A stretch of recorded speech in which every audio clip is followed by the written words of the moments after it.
Hello everyone, this side is Ayshi Baure and welcome to study IQ state PCS. जैसे कि आप सभी जानते हैं, रिसेंटली हमारा UP police constable exam conduct कराया गया।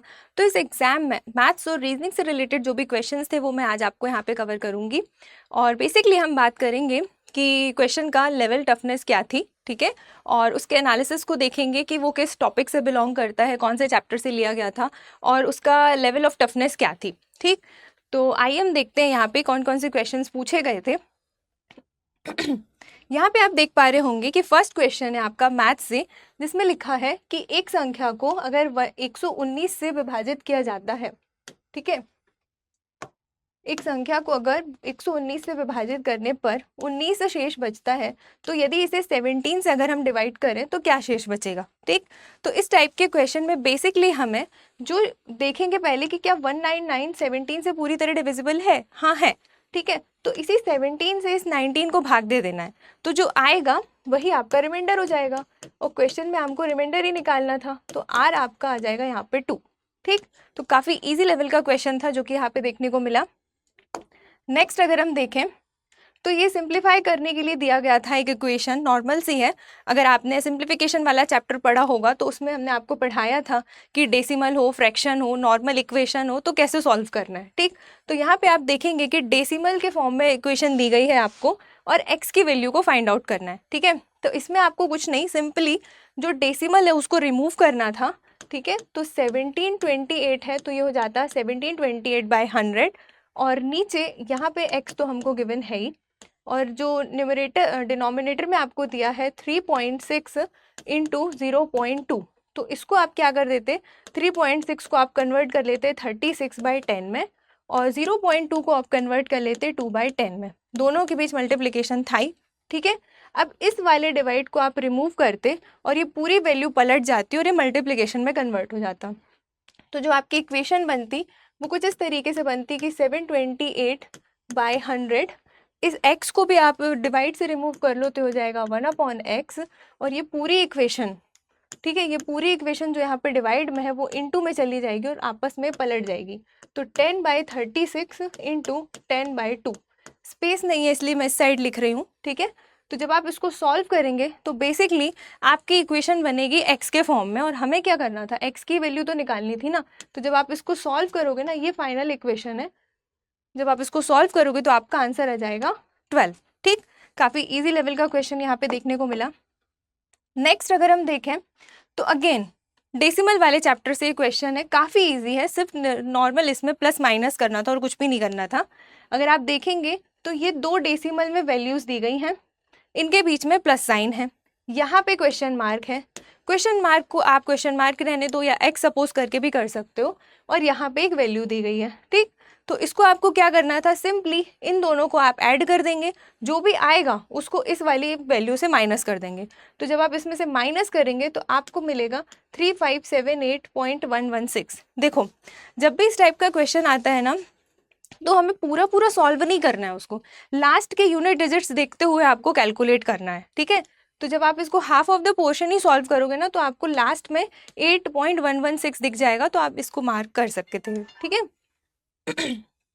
नेक्स्ट है आपका एलसीएम एचसीएफ से रिलेटेड। अब वो स्टूडेंट्स जिन्होंने हमारा पेड बैचेस लिया हुआ था उनको ये डेफिनेटली देखकर ही समझ में आ गया होगा कि हाँ ये सेम क्वेश्चन मैम ने हमें कराया था। ठीक है, तो जब मैंने वहाँ पे एलसीएम एचसीएफ चैप्टर पढ़ाया था तो उसमें क्वेश्चन को मैंने वहाँ पे कवर अप किया था कि जब आपकी संख्याएं रेशियो के फॉर्म में दी हुई होती हैं, ठीक है, क्या दिया है हमको 13:9, और अगर हमको इनका एचसीएफ गिवन होता है, ठीक है, जो कि दिया हुआ है 13, तो देखो जब भी हमको यहाँ पे संख्याएं निकालना होता है या ग्रेटर नंबर स्मॉलर नंबर निकालना होता है, सेम कॉन्सेप्ट हम अप्लाई करते हैं, which is when you multiply 13 by first ratio then you will get first number.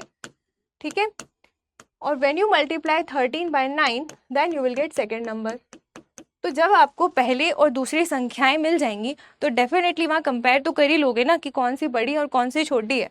तो जब आप इसको करोगे तो 13 × 13 169 एक नंबर हो जाएगा, सेकंड आपका हो जाएगा 13 9 117। ठीक है, तो क्वेश्चन में क्या पूछा है, क्वेश्चन में पूछा है लार्जेस्ट नंबर बताना है, तो लार्जेस्ट नंबर क्या है 169। तो ये भी काफ़ी ईजी लेवल का क्वेश्चन था मैथ्स में जो हमें देखने को मिला।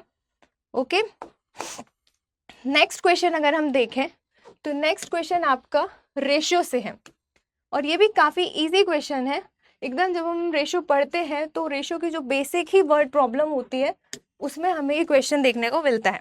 ठीक है, क्या कह रहा है question? Salaries of Rohan and Soham are in the form of 2:3। कोई रोहन है और कोई सोहम है, ठीक, इनकी सैलरी जो है वो 2:3 के अनुपात में डिवाइड है। ठीक है, तो आप सपोज कर लो ये 2x है, ये 3x है। कंडीशन क्या है कि if the salary of each increase by 2000, अगर उन दोनों की सैलरी सेपरेटली 2000 से इंक्रीमेंट होता है, ठीक है, तो ये हो जाएगा 2x + 2000। ठीक है, और ये हो जाएगा 3x + 2000।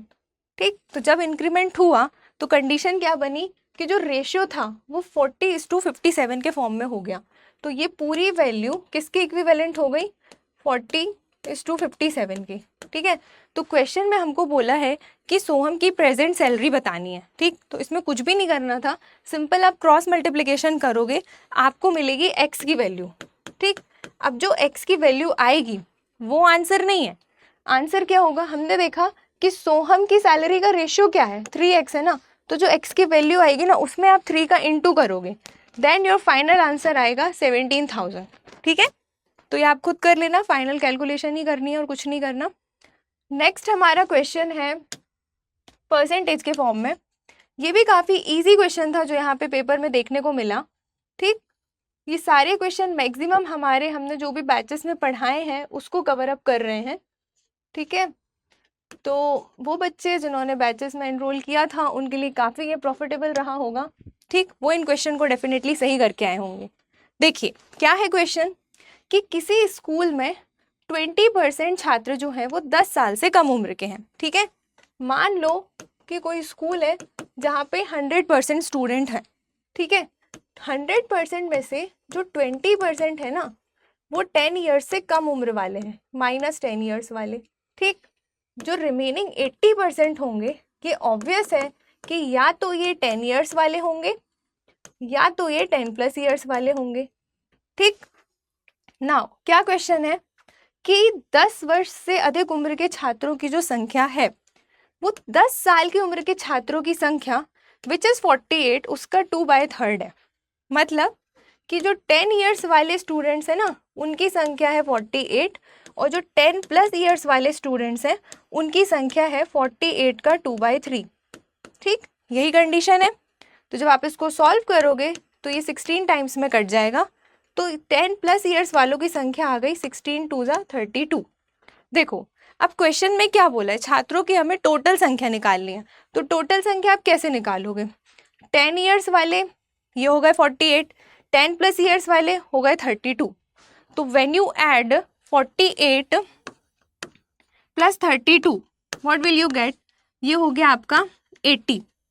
ठीक है, तो देखो जो 80% है वो 10 साल और 10 साल से ज़्यादा वाले हैं, है ना, और ये क्या है? ये भी तो वही है ना। तो जो 80% है वो ऑल ओवर बराबर हो गया संख्या में 80 के। तो 1% बराबर क्या हो जाएगा? 80/80। हमें निकालना क्या है? Total number of students. तो टोटल नंबर ऑफ स्टूडेंट्स कितने हैं? 100%। तो अब आप यहाँ पे निकाल लो इजीली। 100% क्या हो जाएगा? 100 के। ठीक, तो कई बच्चों ने 80 देख के अचानक 80 लगा दिया होगा, तो वहाँ वो गलत कर गए होंगे। तो एक्चुअली में इसका आंसर क्या है? एक्चुअली में उसका आंसर होगा 100। ठीक है, ये 100। ठीक, काफ़ी इजी लेवल का क्वेश्चन था ये भी मैथमेटिक्स से।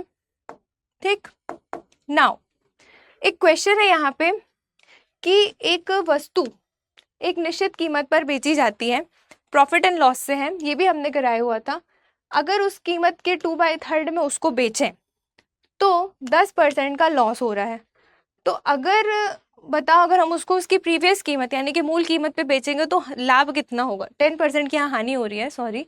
तो आपको बताना अगर हम उसको उसकी मूल कीमत पे बेचेंगे तो कितना % का लाभ होगा। देखो अब अगर आप यहाँ पे ध्यान से देखें तो ना ही हमें SP की वैल्यू क्लियरली दी गई है ना ही हमें CP की वैल्यू दी गई है। तो जब वैल्यू नहीं दी गई है तो आप सपोज कर लो, है ना। क्या करोगे? SP आपने मान लिया कि X है, तो जो न्यू SP है ना वो क्या है? 2/3 पे जब हम बेच रहे हैं, ठीक है, उस कीमत के 2/3 पे। तो x के जब हम 2/3 पे बेच रहे हैं तो उसको 10% का लॉस हो रहा है। ठीक, इन दोनों के बेसिस पे आप क्या कर लोगे, CP निकाल लोगे।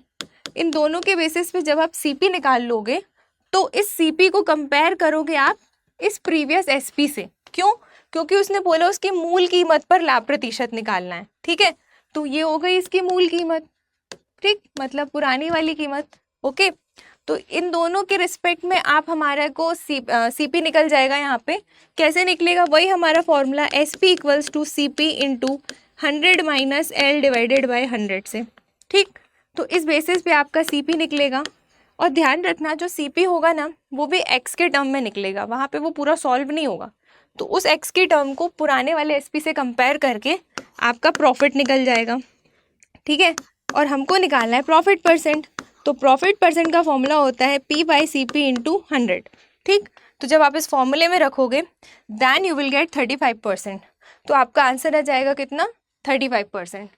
यहाँ पे मैं फाइनल इक्वेशन बता रही हूँ जिससे आपको पता चल जाए कि फॉर्मेट कैसा था, क्वेश्चन का सॉल्व करने का तरीका क्या था। ठीक है, एक और क्वेश्चन है इसको हम थोड़ा मॉडरेट लेवल में काउंट कर सकते हैं, इतना भी टफ नहीं था। नेक्स्ट ये वाला क्वेश्चन है हमारा टाइम एंड वर्क से रिलेटेड। ठीक है, इसमें क्या करना था ये क्वेश्चन अपने आप में थोड़ा सा कैलकुलेटिव हो सकता है क्योंकि इसमें 2 इक्वेशन बनेंगी, उसको सॉल्व करोगे फिर फाइनल इक्वेशन के नाम पे आप ये आंसर निकाल पाओगे। ठीक है, तो ये भी एक मॉडरेट लेवल का क्वेश्चन काउंट किया जा सकता है। किस सब्जेक्ट का है, मैथ्स, और चैप्टर है हमारा टाइम एंड वर्क। ठीक है, इसमें देखो क्या कह रहा था, मैं इसका एक बेसिक कॉन्सेप्ट बता दे रही हूँ, सॉल्व आप खुद कर लेंगे।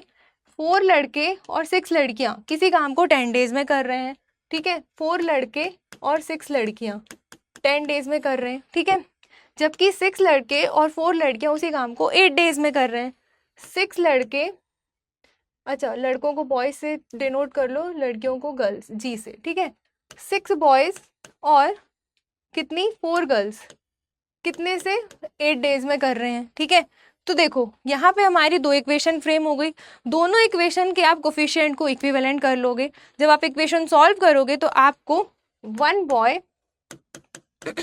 और 1 गर्ल की वैल्यू मिल जाएगी। इन दोनों के जब कोफिशिएंट को इक्वल करके सॉल्व करोगे तब। ठीक है, जब 1 बॉय और 1 गर्ल की वैल्यू मिल गई तो आपके क्वेश्चन में क्या पूछा है, 4 बॉयज और 2 गर्ल्स। तो जो 1 बॉय की वैल्यू आएगी ना उसमें आप 2 से इंटू कर देना, सॉरी 4 से इंटू कर देना क्योंकि 4 बॉयज़ निकालना है। और गर्ल की जब एक गर्ल की वैल्यू मिल गई, हमको 2 गर्ल की निकालनी है, तो आप 2 से इंटू कर देना। तो इस तरीके से आपका क्या आ जाएगा answer, and answer will be 25/2। Okay, तो ये भी काफ़ी मॉडरेट क्वेश्चन था, कैलकुलेटिव था लेकिन टफ नहीं था। ओके नेक्स्ट क्वेश्चन अगर हम देखें तो ये समानांतर श्रेणी से हमारे को एक क्वेश्चन देखने को मिला मैथ्स में।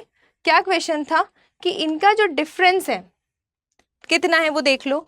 26 और 20 का डिफरेंस -6, 20 और 14 का डिफरेंस -6, अगेन यहाँ पे -6, मतलब जो इनका डिफरेंस था वो कितना था, -6।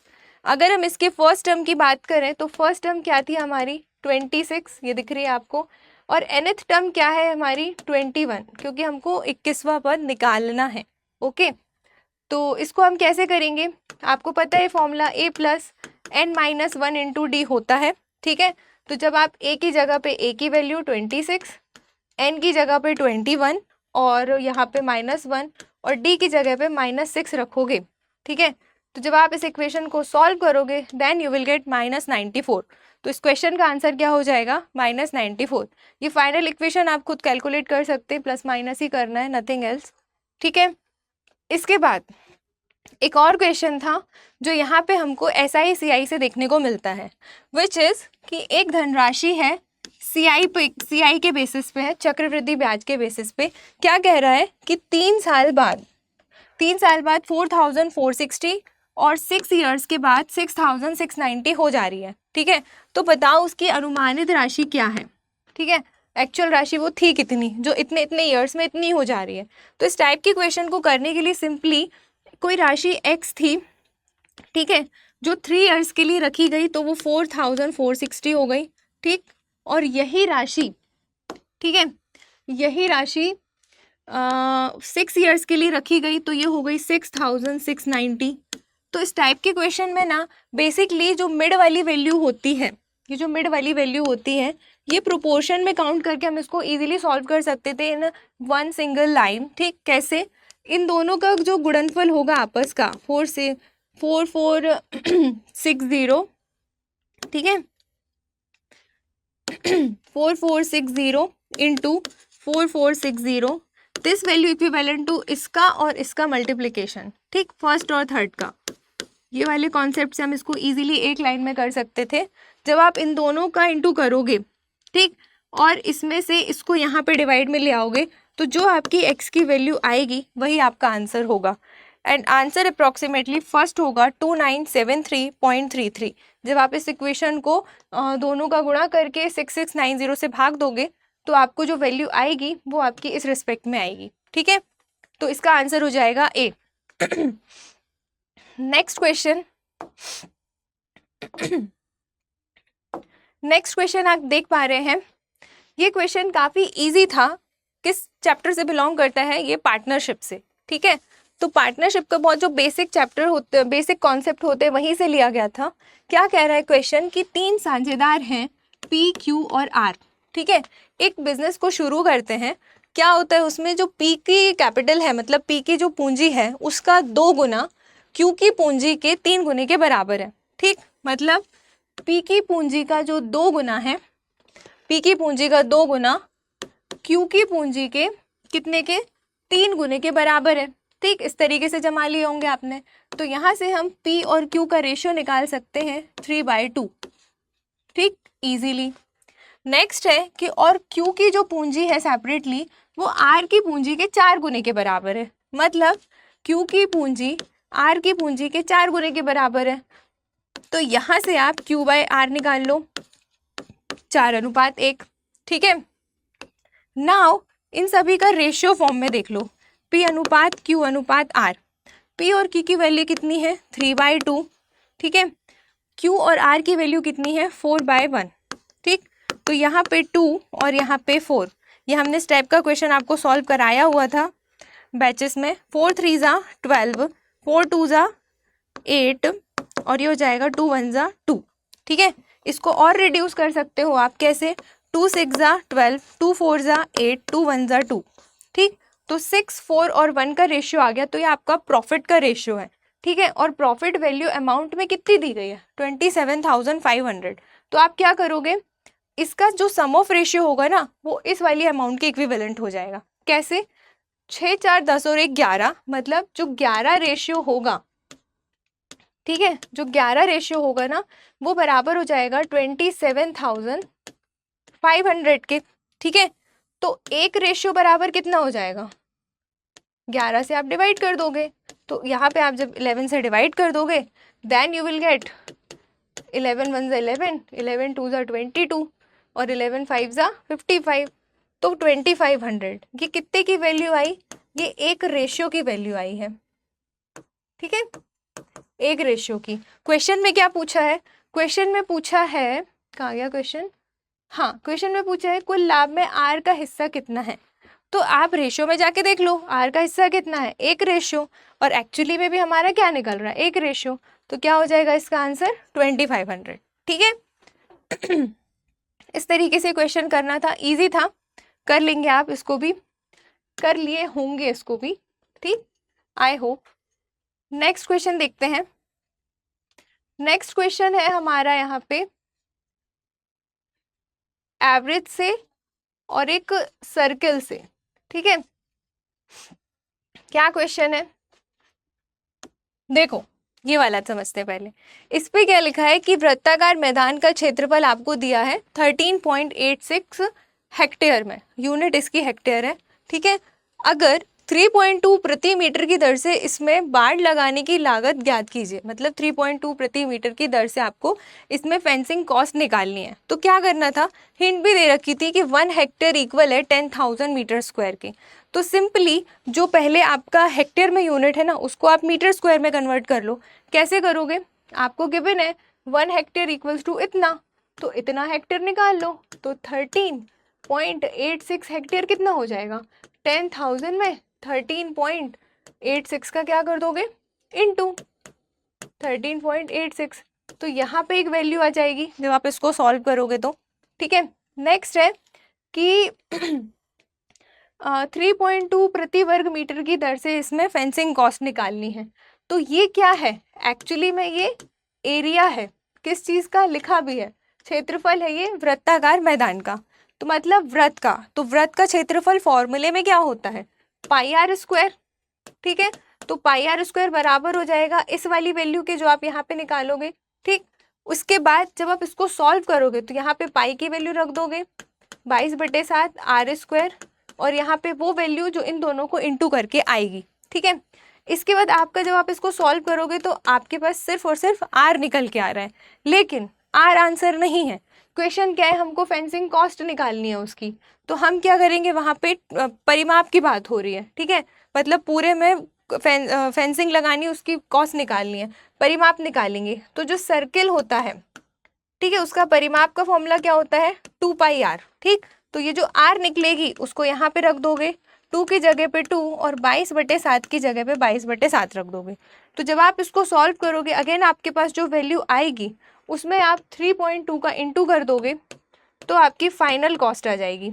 ठीक है, फाइनल कॉस्ट क्या आएगी आपकी, 4224।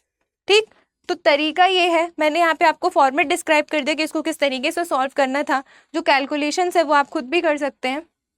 ठीक, तो किस तरीके से इसको करना था मैंने बता दिया, एनालिसिस, सही आंसर क्या कहता है वो भी यहाँ पे हमने क्लियर कर दिया। ठीक है, नेक्स्ट क्वेश्चन है आपका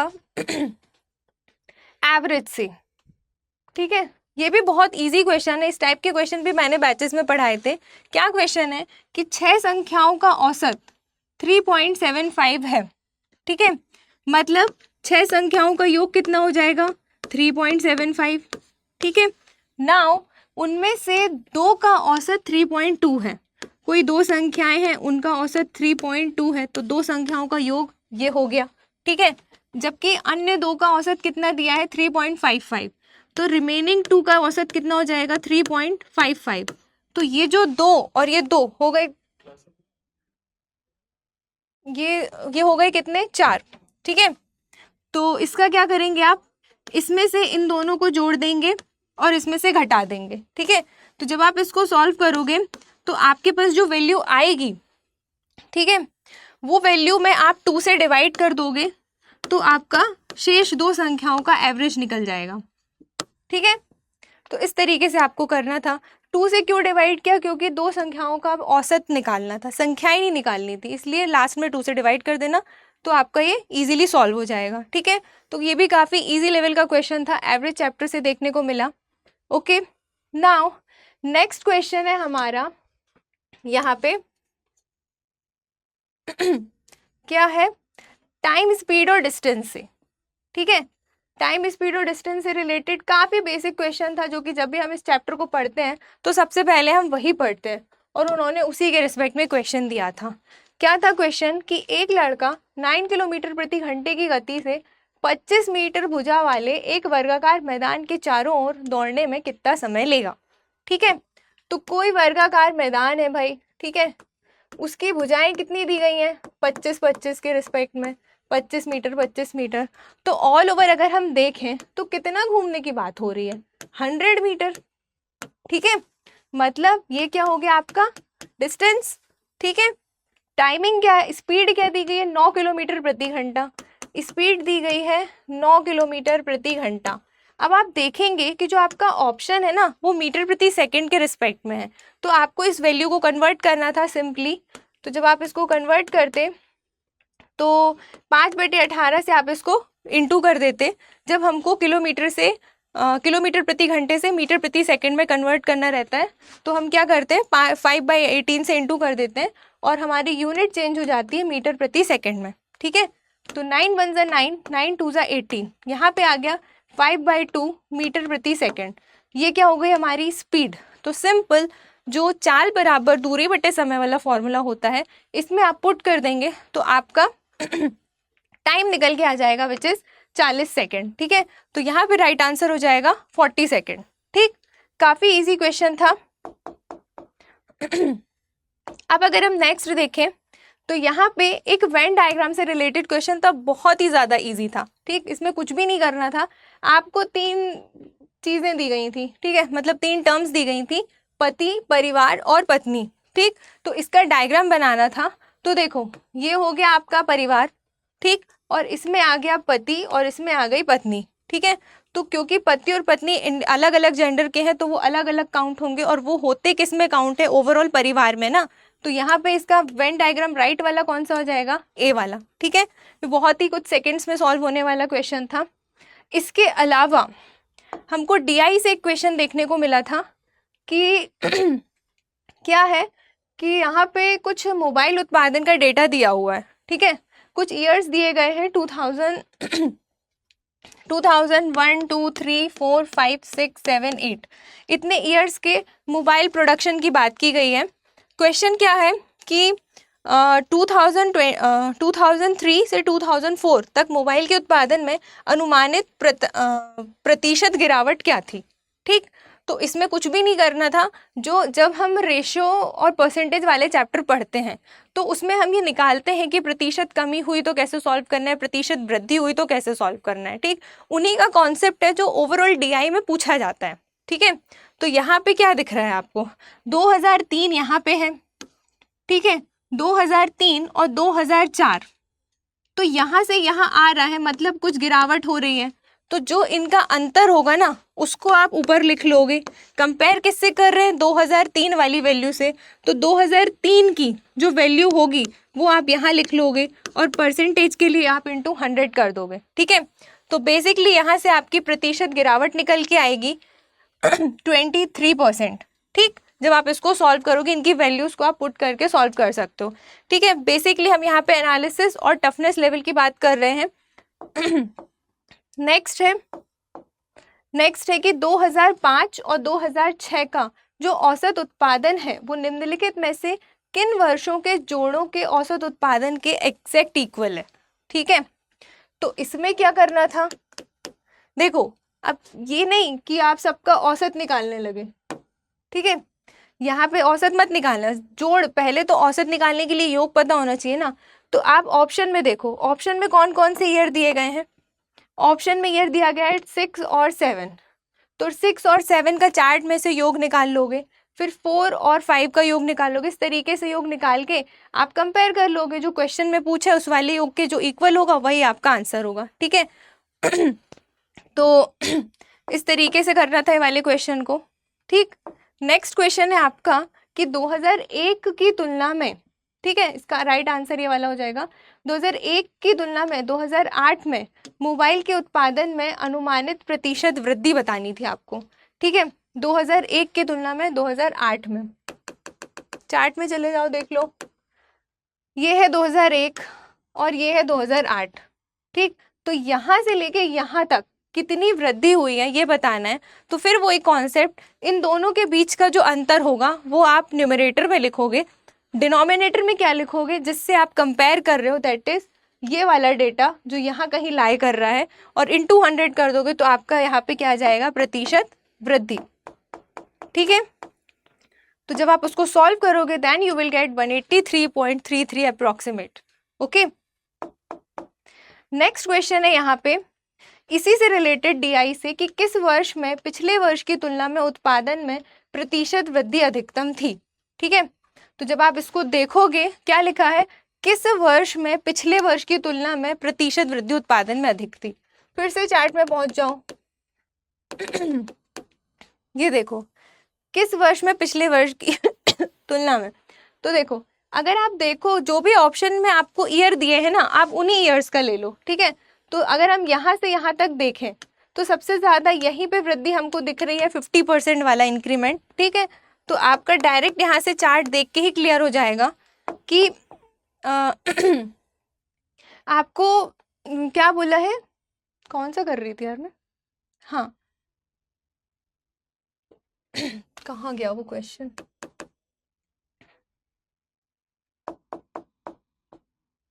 हाँ 4th वाला था।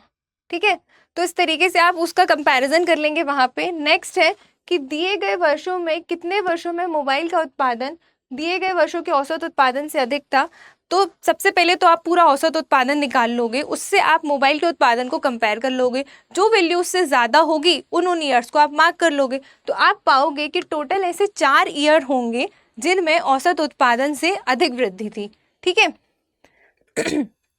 नेक्स्ट हो गया, साइड में और क्वेश्चन है हमारे, देख लेते हैं यहाँ पे।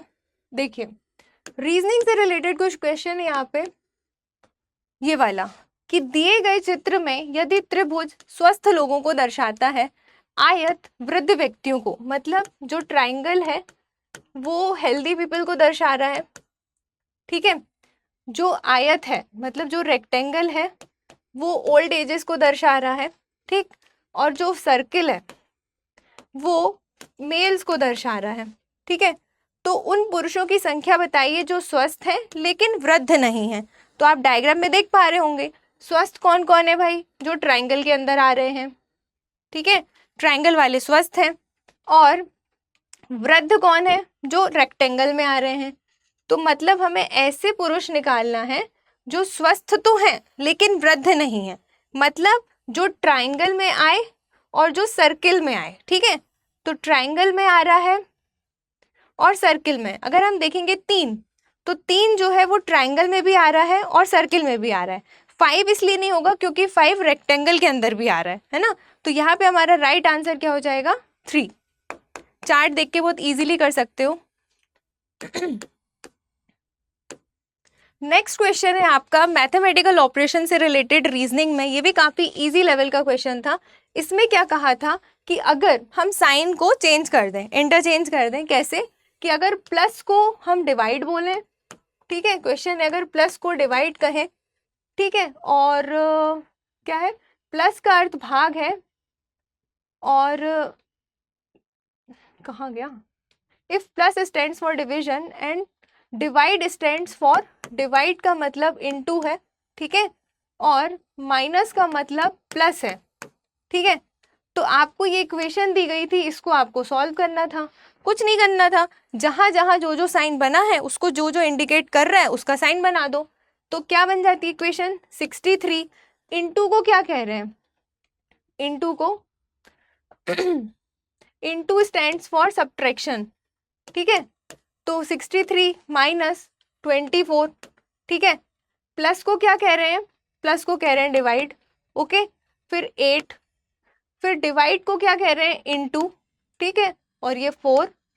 नाउ प्लस को क्या कह रहे हैं डिवाइड, ये हो गया 2, और माइनस को क्या कह रहे हैं प्लस, ये हो गया 3। तो इस तरीके से साइंस को इंटरचेंज करके आप इक्वेशन को बॉडमास रूल के बेसिस पे सॉल्व कर लेंगे तो आपके पास आएगा 60, ठीक। तो इस क्वेश्चन का आंसर क्या हो जाएगा, 60। नेक्स्ट क्वेश्चन जो हमारा रीजनिंग से है, आपको कुछ इमेजेस दी गई हैं, आपको इसकी मिरर इमेज निकालनी है, ठीक, बहुत इजी है। मिरर इमेज में मैंने आपको पढ़ाया था कि जो लेफ्ट में होता है वो राइट में दिखता है, ठीक है, मतलब जो चीज़ लेफ्ट में बन रही है हमारी वो मिरर में राइट साइड में बनेगी। तो आप देखेंगे इस क्वेश्चन में कि ये वाली जो इमेज है, इस इमेज की मिरर इमेज निकालनी है ना, तो क्या करोगे आप, इसको जब आप टर्न करोगे तो जो लेफ्ट में है, आप ये वाला पोर्शन देखें, ये जो सर्किल बना रहा है ये लेफ्ट में है, तो ये आएगा राइट में, तो ये राइट में सिर्फ हमें यहाँ दिख रहा है, ठीक है। आगे और देख लो, ये जो एरो इस साइड जा रहा है ये अभी इस साइड है, लेफ्ट साइड है, तो मिरर में ये राइट साइड चला जाएगा, मतलब यही वाली जो इमेज होगी वो हमारी राइट इमेज होगी, ओके, ठीक है। तो इस तरीके के क्वेश्चन हमें देखने को मिले जो कि काफ़ी मिनिमम सेकंड्स में किए जा सकते थे। इसके अलावा अगला क्वेश्चन है हमारा कि यहाँ पे एक वर्ड दिया गया है आपको, एडमिनिस्ट्रेशन, ठीक है। अब आपको ये बताना था कि इन एडमिनिस्ट्रेशन में जितने भी लेटर्स का यूज़ किया गया है उन लेटर्स के बेसिस पे आपको 4 ऑप्शन दिख रहे हैं, 4 में से कोई 3 ऑप्शन ऐसे होंगे जो इस वर्ड के लेटर्स का यूज़ करके बनाए गए होंगे, और एक ऑप्शन ऐसा होगा जो इस वर्ड के लेटर्स का यूज़ करके नहीं बनाया गया होगा, ठीक है। तो अगर आप इसको जब देखेंगे ध्यान से तो माइंड है, रेशन है, स्टेशन है, ये सारे लेटर एडमिनिस्ट्रेशन में यूज होते हैं, लेकिन ये जो मिनिस्टर है, मिनिस्टर शब्द को हम एडमिनिस्ट्रेशन शब्द से नहीं बना सकते, इसलिए यहाँ पे जब हम ऑड वन आउट कॉन्सेप्ट लगाएंगे तो मिनिस्टर यहाँ पे एलिमिनेट हो जाएगा। ठीक है, नेक्स्ट क्वेश्चन है आपका अगेन मिसिंग नंबर सीरीज से। ठीक, यहाँ पे क्लियर दिख नहीं रहा है, जितना विजिबल हो रहा है उतना बता देते हैं आपको।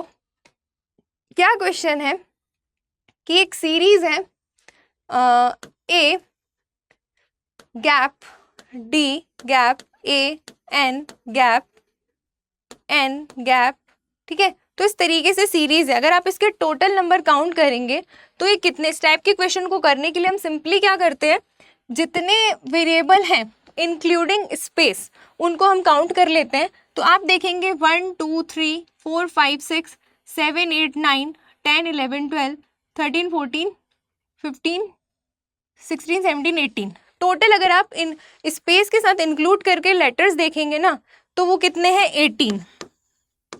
तो ये जो रिपीटेटेड सीरीज होती है ना, इसमें क्या करते हैं, इसका ना पेयर बनता है, या तो 3 इंटू 6 के पेयर में बन जाएगा या तो 6 इंटू 3 के पेयर में सीरीज बन जाएगी। तो ये वाली सीरीज जो आपके क्वेश्चन पेपर में गिवन थी, इसमें ना 3 3 के पेयर में सीरीज बन रही है।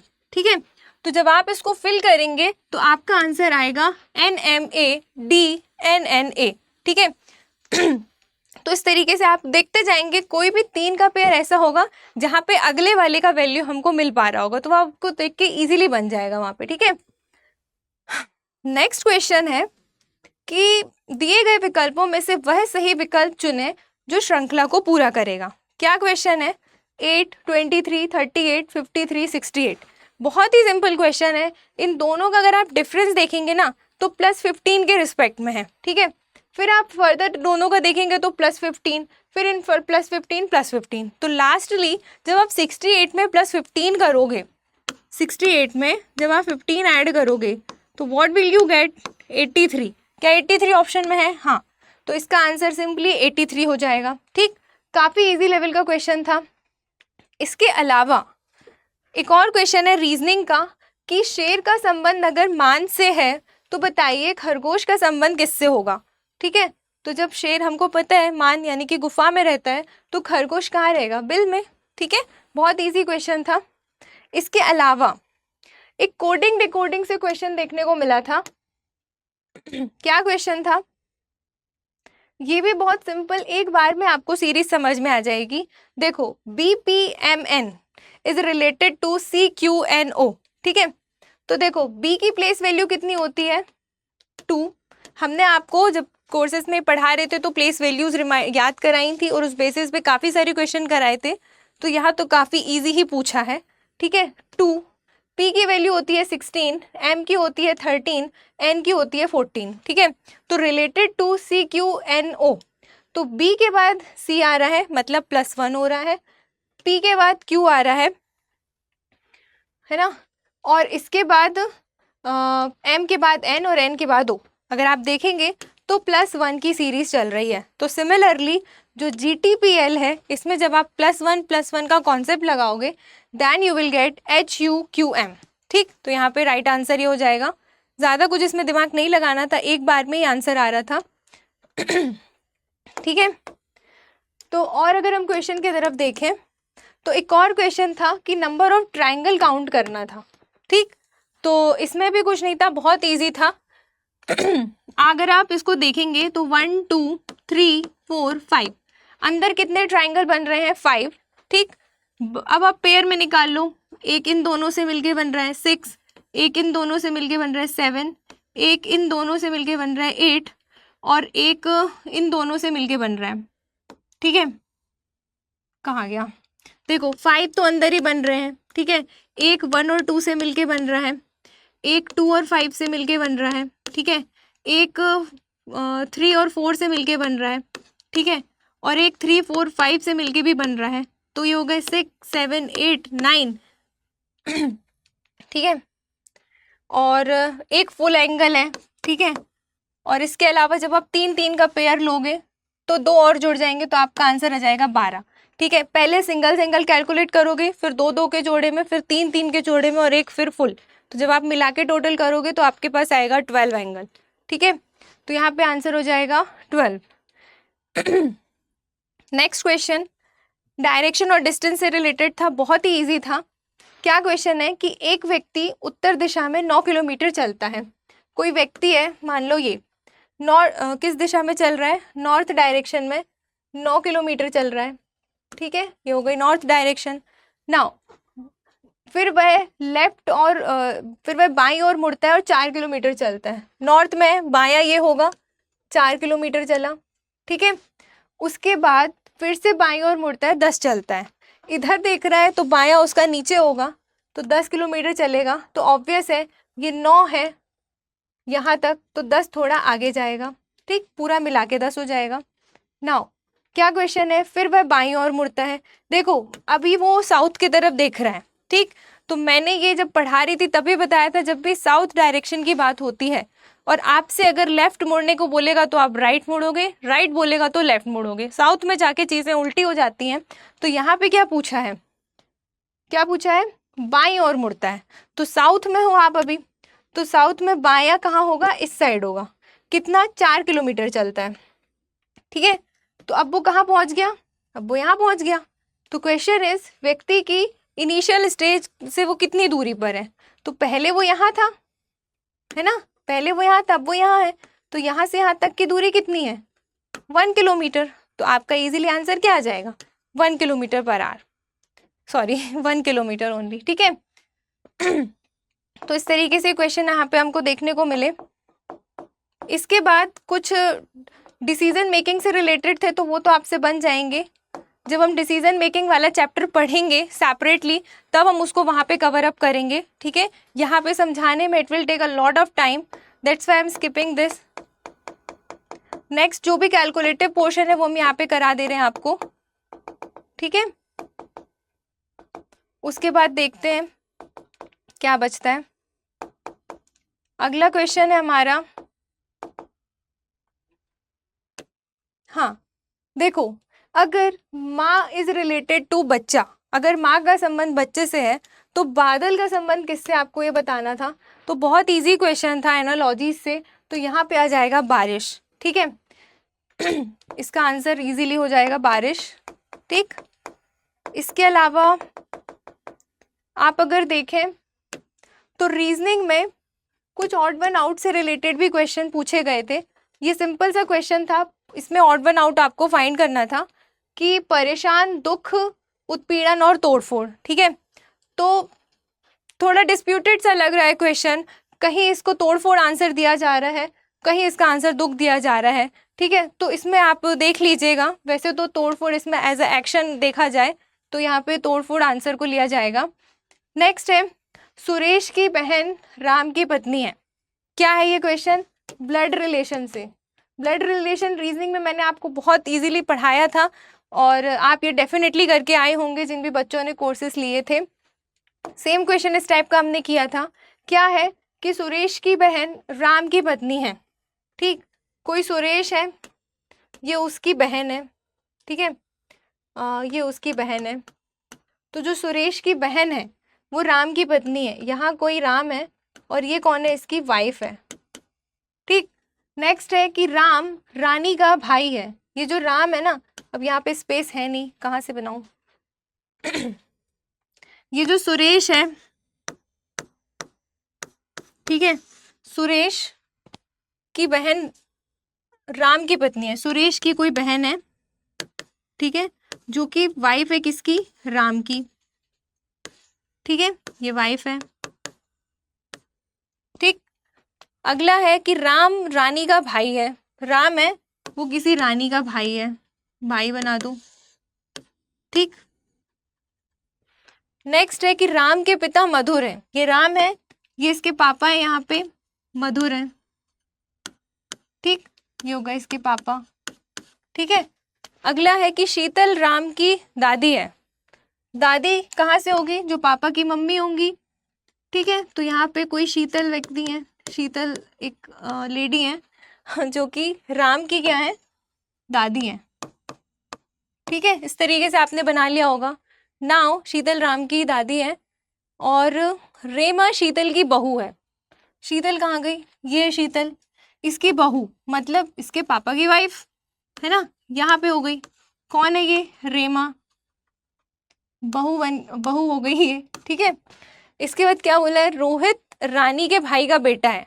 ये रानी है, इसका भाई ये है, तो यहाँ पे रोहित हो गया इसका बेटा। रोहित रानी के भाई का बेटा है। ठीक, क्वेश्चन है रोहित सुरेश से किस प्रकार संबंधित है? रोहित सुरेश से। ठीक, अब देखो यहाँ पे इसका रिलेशन अगर आप देखेंगे तो क्या होगा, ये इसकी सुरेश की बहन है ये, और ये बहन के हस्बैंड है। ठीक है, तो ये क्या हो गया? उसका मामा, और ये इसका कौन हो गया? भांजा। ठीक है, तो पूछा गया रिस्पेक्ट में कि रोहित कैसे रिलेटेड है, तो रोहित सुरेश का भांजा है। ठीक, अगर पूछता कि सुरेश कैसे रिलेटेड है तो मामा आंसर होता, तो यहाँ पे क्या आएगा? भांजा। ठीक है, इस तरीके से क्वेश्चन को करना था। नेक्स्ट अगर हम देखें कि और कौन से क्वेश्चन पूछे गए हैं, एक और क्वेश्चन है हमारा रीजनिंग से रिलेटेड है कि श्याम उत्तर में 7 किलोमीटर चलता है। ठीक है, कोई श्याम है, ये श्याम बना लो। ठीक है, उत्तर यानी कि नॉर्थ में उसने चला 7 किलोमीटर, फिर वह अपनी राइट और मुड़ता है 3 किलोमीटर चलता है, तो ये हो गया इसका राइट, ये हो गया इसका 3 किलोमीटर। नेक्स्ट है फिर से वह अपनी राइट और मुड़ता है, तो जब वो राइट मुड़ेगा तो डाउन साइड आ जाएगा। कितना चल रहा है? वह फिर से अपने दाईं ओर मुड़ता है और 7 चलता है, मतलब वापस वो यहाँ पे आ गया। ठीक है, इसके बाद क्या कहा है क्वेश्चन में कि अब वह अपने प्रारंभिक बिंदु से किस दिशा में है? पहले वो यहाँ था, ठीक है, अब कहाँ है वो? तो अगर हम यहाँ से डायरेक्शन बनाएंगे तो ये डायरेक्शन कौन सी है हमारी? ईस्ट, दैट इज पूर्व दिशा में। ठीक है, तो यहाँ पे आंसर क्या हो जाएगा आपका? पूर्व। ठीक, इस तरीके से आपको करना था ये क्वेश्चन। आगे अगर हम और देखें तो कौन से क्वेश्चन पूछे गए? निम्नलिखित आकृति का अध्ययन करें और नीचे दिए गए प्रश्न का उत्तर दें। ठीक है, इसमें फिर से जैसे अभी हमने एक वेन डायग्राम का क्वेश्चन किया था उसी से रिलेटेड कॉन्सेप्ट है। यहाँ पे जो स्क्वायर है वो बता रहा है ट्रेंड नर्सों को, मतलब प्रशिक्षित नर्सें। जो सर्किल है वो बता रहा है मैरिड लोगों को, और जो ट्रायंगल है वो बता रहा है नर्सेस इन हॉस्पिटल, मतलब हॉस्पिटल में जो भी नर्सेस हैं उनको ट्रायंगल शेप में रखा गया। ठीक है, क्वेश्चन क्या है कि संख्या 7 क्या रिलेट कर रहा है? तो अगर आप 7 को देखें तो ये जो 7 है ना, ये सर्किल में दिख रहा है आपको, ठीक है, और ये ट्रायंगल में दिख रहा है, ये यहाँ स्क्वायर में नहीं दिख रहा है ना। तो 7 क्या हो गया? सर्किल मतलब मैरिड, और ट्रायंगल मतलब नर्सेस इन हॉस्पिटल। तो इसका आंसर क्या हो जाएगा? मैरिड नर्सेस इन हॉस्पिटल में विवाहित नर्स है। ठीक है, ये वाला इसका आंसर हो जाएगा। ठीक, इस तरीके से कर लेंगे आप। इसके बाद नेक्स्ट क्वेश्चन है ऑर्डर एंड रैंकिंग से। ये भी सेम क्वेश्चन मैंने क्लास में कराया था। क्या है कि कोई मिहिर है, उसका लेफ्ट साइड से और राइट साइड दोनों साइड से स्थान दिया गया है। ठीक है, तो जब मैंने बताया था जब एक ही पर्सन की रैंकिंग राइट और लेफ्ट दोनों से दी जाए और आपको टोटल नंबर ऑफ वैल्यू वहाँ पे निकालनी है, तो आप क्या करोगे? सिंपल फॉर्मूला होता है L + R - 1। ठीक है, तो लेफ्ट से है 17, राइट से है 19, तो -1 कर दो, तो आपके पास कितना आ जाएगा? 35। ठीक है, अब यहाँ पे एक और क्वेश्चन है घनाभ से रिलेटेड। ये काफ़ी लेंथी क्वेश्चन है जिसे थोड़ा सा मॉडरेट टू टफ में काउंट किया जा सकता है। अगर मैं इस क्वेश्चन को यहीं सॉल्व कराऊंगी तो वीडियो बहुत ज़्यादा लेंथी हो जाएगा, इसीलिए जब मैं चैप्टर पढ़ाऊंगी तो सेपरेटली इस क्वेश्चन को मैं वहाँ पे कवर अप करूंगी। तो आप थोड़ा पेशेंस रख लिए, एकदम ये मत सोचिएगा कि मैम ये क्वेश्चन आपने छुड़वा दिया या ये क्यों नहीं कराया, क्योंकि हमें यहाँ पे बहुत सारे क्वेश्चन डिस्कस करने हैं, तो मैं यहाँ पे समझा नहीं सकती है ना पूरा क्वेश्चन की कैसे करना है, तो इसीलिए मैं इसको सेपरेट वीडियो में कवर अप करूँगी। ठीक है, ये बिल्कुल भी नहीं समझना है कि क्वेश्चन छोड़ दिया, नहीं तो लोग बोलने आ जाते हैं है ना कि क्वेश्चन पूरे नहीं कराए। ठीक है, तो नेक्स्ट वीडियो में जब हम मैं इसको अभी क्लासेस मेरी शुरू होंगी मैथ्स और रीजनिंग की, तो उसमें मैं जब ये चैप्टर कवर अप करूँगी तो वहाँ पे इस क्वेश्चन को definitely I will put there. ठीक है, नेक्स्ट क्वेश्चन है कि फिर से एक वेन डायग्राम दिख रहा है आपको, यहाँ पे है इंडिया, गुजरात और सूरत, ठीक है। तो आपको बताना था कि यहाँ पे कौन सा डायग्राम फॉलो होगा। तो आपको पता है इंडिया, इंडिया के अंदर आता है गुजरात और गुजरात के अंदर आता है सूरत, ठीक। तो इस तरीके से अगर आप देखेंगे तो सबसे बड़े सर्कल में चला जाएगा इंडिया, फिर आएगा इंडिया के अंदर गुजरात और गुजरात के अंदर सूरत, ठीक। तो ये वाला इसका राइट आंसर हो जाएगा। ओके, नाउ नेक्स्ट क्वेश्चन है हमारा, यहाँ पे मैं उन क्वेश्चन को डिस्कस कर रही हूँ बेसिकली जो बहुत ही कम टाइम में इजीली यहाँ पे थोड़ा बहुत फॉर्मेट बता के सॉल्व हो सकते हैं, ठीक है। तो आप थोड़ा पेशेंस रखें, एकदम हल्ला ना करें, है ना, कि ये वाला नहीं कराया वो वाला नहीं कराया। I will cover all the questions, ठीक है, बाय इन सेपरेट वीडियोस, तो प्लीज बी पेशेंट्स। देखो अब क्या है, एक और क्वेश्चन है सिंपल बोर्ड मास रूल से रिलेटेड। अगेन 3 क्वेश्चन हमको सिंप्लीफिकेशन से देखने को मिले जो कि तीनों के तीनों ईजी थे, है ना। जिसमें से एक और ये वाला क्वेश्चन है, इसमें कुछ नहीं करना था, क्या लिखा है 120 divided by 3 plus 8 into 3 minus 40। तो क्या करोगे, बोर्ड मास क्या कहता है, बोर्ड मास रूल क्या कहता है, सबसे पहले ब्रैकेट सॉल्व होता है, ब्रैकेट है नहीं ध्यान ही मत दो, ऑफ सॉल्व होता है, ऑफ भी नहीं है इसको भी हटा दो। अब ये वाले साइंस हैं, तो डिवीजन, तो सबसे पहले डिवीजन सॉल्व होगा, ठीक है, तो ये हो जाएगा 40, ठीक। उसके बाद मल्टीप्लिकेशन सॉल्व होगा, तो ये हो जाएगा 24, ठीक। और यहाँ पे माइनस का 40 पहले से है, तो ये प्लस के 40 से माइनस का 40 कट जाएगा, तो इजीली आपके पास आंसर आ जाएगा 24, ठीक है। नेक्स्ट है हमारा, एक शब्द है हमारे पास मेजरमेंट, ठीक है। अब क्वेश्चन आपसे पूछा है कि मेजरमेंट में आपको ऑड वन आउट निकालना है, उस शब्द को देखना है जो इन लेटर्स का यूज़ करके बनाया गया है। तो जब आप इसको फाइनल चेकआउट करेंगे तो एश्योर में डबल एस आ रहे हैं, इसीलिए एश्योर यहाँ पे नहीं आएगा, ठीक। सबमिट में आई आ रहा है लेकिन मेजरमेंट में आई नहीं आता, इसलिए ये आंसर नहीं होगा।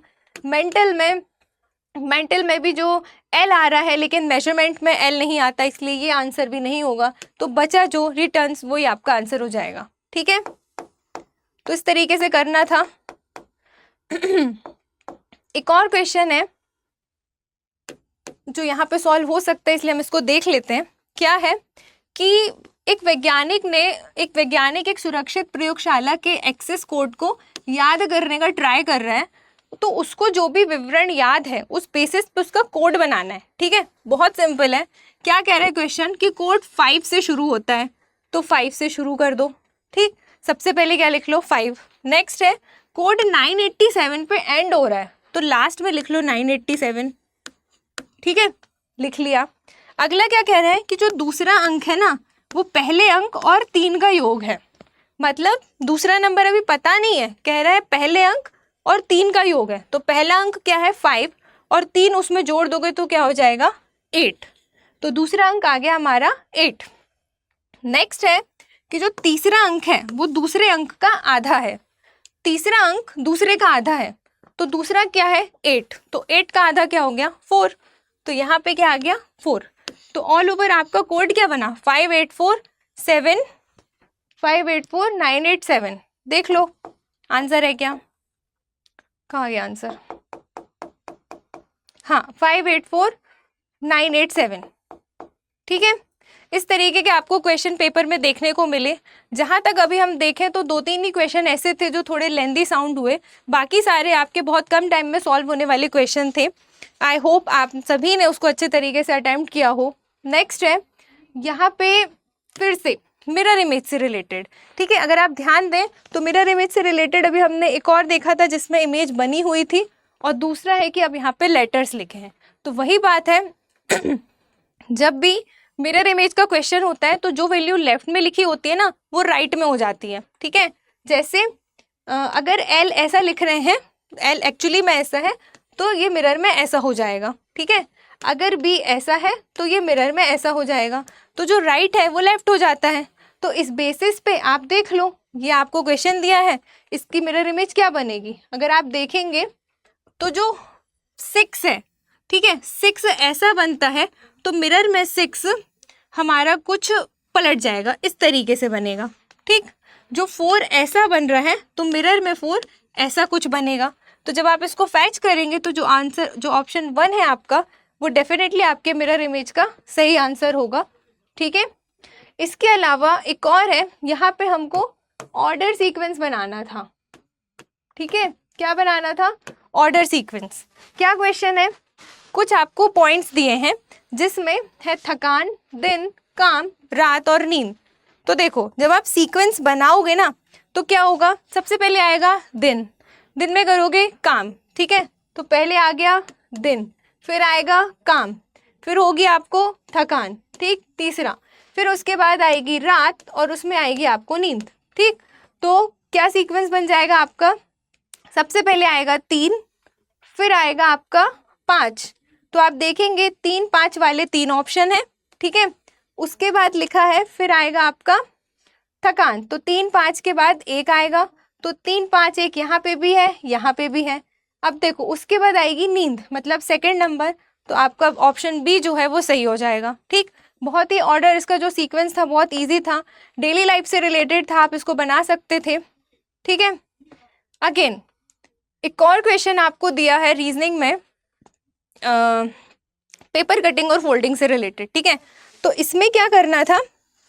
इसमें आपको दिख रहा है कि आपको 3 शेप दिए गए हैं यहाँ पे, है ना। 3 शेप से रिलेटेड आपको इमेज देखनी थी कि कौन सी बन रही है। अगर आप ध्यान से देखेंगे तो ये वाला जो एंगल है ये आपका समकोण बना रहा है, तो आप इस इमेज को पहले तो फैच करो, जो हम इजीली कर सकते हैं। अगर हम देखें तो ये वाली इमेज में ना यहाँ पे समकोण बनेगा, अगर हम इसको ऐड कर देंगे यहाँ, ठीक, उसके बाद ये वाली यहाँ और ये वाली यहाँ। ठीक, तो ये 3 इमेजेस यहाँ हमको निकल के दिखेंगी, तो जो ऑप्शन बी वाली इमेज है वो आपकी राइट हो जाएगी। ठीक है, कुछ नहीं करना, जस्ट जो कटिंग से उसको जोड़ जोड़ के देख लेना, आपको बन जाएगा करते। समझाने लायक कुछ उसमें खास है नहीं। नेक्स्ट है कि वह आकृति चुने जो अन्य से डिफरेंट है। क्या आकृति है? आप पैटर्न देखेंगे, यहाँ पे क्या फॉलो हो रहा है, आप देखेंगे ये डाउन है, ये अप है, ये लेफ्ट साइड खुला है, ये राइट साइड खुला है, मतलब एक ही डब्बे के अंदर अप डाउन राइट लेफ्ट वाले एरोज फॉलो हो रहे हैं, मतलब इमेजेस उस डायरेक्शन में खुली हुई है। तो आपको वही देखना है कि रिमेनिंग 4 में क्या पैटर्न फॉलो हो रहा है। अगर आप देखेंगे तो देखो यहाँ, मतलब एक बॉक्स में चारों साइन आपको दिखने चाहिए। ठीक है, यहाँ पे भी अप, यहाँ पे राइट, यहाँ पे डाउन, यहाँ पे लेफ्ट, चारों एरो आ गए, चारों टाइप के। ठीक है, आगे अगर आप देखेंगे तो इसमें भी इसमें देखो लेफ्ट है, इसमें अप है, डाउन है।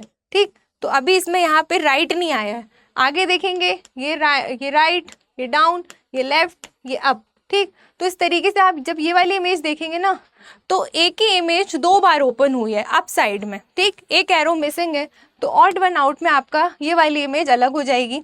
ठीक, तो इस तरीके से आपको करना था। नेक्स्ट क्वेश्चन आप यहाँ पे देखेंगे कि क्वेश्चन है अगेन, फिर से कोई पारदर्शी शीट दी गई है और उसमें पेपर को मोड़ना है और आपको बताना है कि पेपर को फोल्ड करने के बाद कैसी इमेज बनेगी। ठीक है, तो अब आप यहाँ पे देखेंगे ये वाला पोर्शन है, ये वाला पोर्शन मुड़ रहा है। ठीक, ये इसके ऊपर आ रहा है।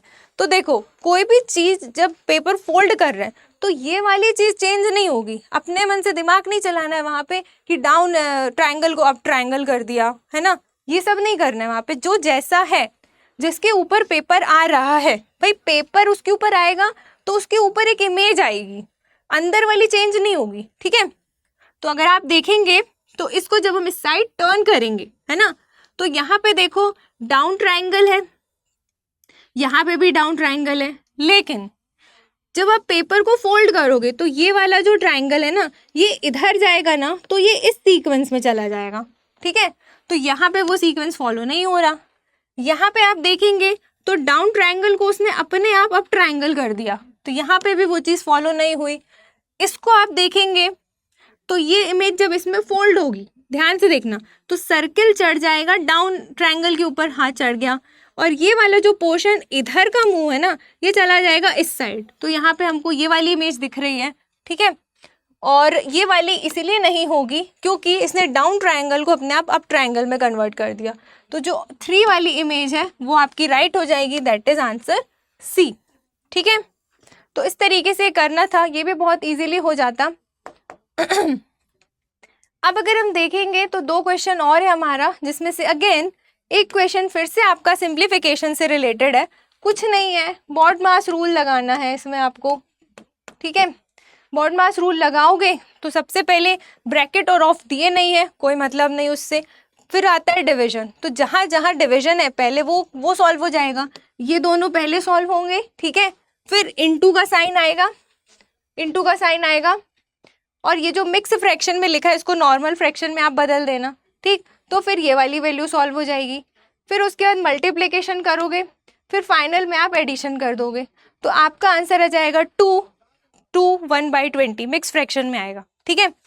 कुछ नहीं करना था, फाइनल इक्वेशन आपको हमने बता दिया, उस बेसिस पे आप कैलकुलेट कर लेंगे, आपसे बन जाएगा, ठीक है। नेक्स्ट है आपका लास्ट क्वेश्चन, फिर से ब्लड रिलेशन से है। क्या क्वेश्चन है कि ए जो है वो बी की बहन है, ठीक है। वैसे तो बताने की जरूरत नहीं, आप कर लोगे, बट फिर भी हम देख लेते हैं इसको। ए जो है वो बी की बहन है, ये ए है, ये बी है, बहन कौन है, ए है, तो ए के साइड एरो बना दो। ए कौन है, बी की बहन है, ठीक है। सी जो है वो बी की मम्मी है, ये बी है और सी मम्मी है, तो ऊपर जाएंगी, ये हो गई सी, कौन हो गई, बी की मम्मी, ठीक है। फिर बोल रहे डी जो है वो सी का पिता है, सी के पापा है यहाँ पे डी, ठीक। अब है ई डी की मम्मी है, डी की भी मम्मी आ गई, डी की मम्मी यहाँ है, ठीक है। तो ए का डी से क्या संबंध है, देखो तो ऑब्वियस है, ये सबसे ऊपर है, दादा पर नाना वाली सीरीज में है, ठीक है। ये बच्चे यहाँ पे नीचे है, तो ये इनकी कौन हो जाएगी, पोती, ठीक। आपको फाइनल जो इक्वेशन है ना वो देखनी है कि रिलेशन किसके रिस्पेक्ट में पूछा है, ए से ई के रिस्पेक्ट में पूछा है, सॉरी डी का पूछा है ना, ए डी से कैसे संबंधित है, ई से नहीं, ए डी का रिस्पेक्ट बताना है आपको, ठीक है। ये ई है, ए और डी का रिस्पेक्ट रिलेशन बताना है, तो आप देखेंगे कि ये दोनों तो सिबलिंग्स हो गए, ठीक है। ये बी की मम्मी है तो ये ए की भी मम्मी हो गई, ओके। और जो डी है वो इस मम्मी के पापा है ना, तो ये इसके कौन हो गए, नाना, ठीक है। तो ये या तो नाते या तो पोती वाला रिलेशन, तो यहाँ पे सिर्फ पोती वर्ड है तो आप पोती भी लगा दोगे, ठीक है। तो इस तरीके से यहाँ पे क्वेश्चन हमारे एंड होते हैं, जो भी क्वेश्चन पेपर में आए हुए थे, ठीक। अब 1-2 क्वेश्चन मैंने जो ड्रॉप किए हैं वो मैं तब कराऊंगी जब मैं सेपरेटली उस चैप्टर को पढ़ाऊंगी, तो अभी 1-2 दिन बाद ही मैं अपनी एक सीरीज ला रही हूँ जिसमें मैथ्स और रीजनिंग का कंप्लीट सिलेबस मैं कराऊंगी। जब वो चैप्टर आएगा तो मैं वहाँ मेंशन करके कि वो यूपी पुलिस कांस्टेबल में आया था ये क्वेश्चन, उसको वहाँ पर मैं कवर करूँगी, ठीक। तो थोड़ा पेशेंस रखिएगा। तो इसके अलावा बाकी जितने भी क्वेश्चन थे वो हमने यहाँ पे सॉल्व किए जो पॉसिबल हो सकते थे इस मिनिमम टाइम में, ठीक है। तो आई होप आप सभी ने पेपर बहुत अच्छे से किया होगा, क्योंकि पेपर में टफनेस जैसा बहुत ही कम लेवल देखने को मिला, इजी टू मॉडरेट काउंट किया जा सकता था। लिटिल बिट कुछ क्वेश्चन थे जो थोड़े कैलकुलेटिव थे, लेकिन वो भी अगर आपने पढ़े होंगे तो डेफिनेटली आप उसको सही करके आए होंगे, ठीक है। तो चलिए आज की इस क्लास, इस एनालिसिस को हम यहीं पे एंड करते हैं, मिलते हैं नेक्स्ट वीडियो में। Thank you very much.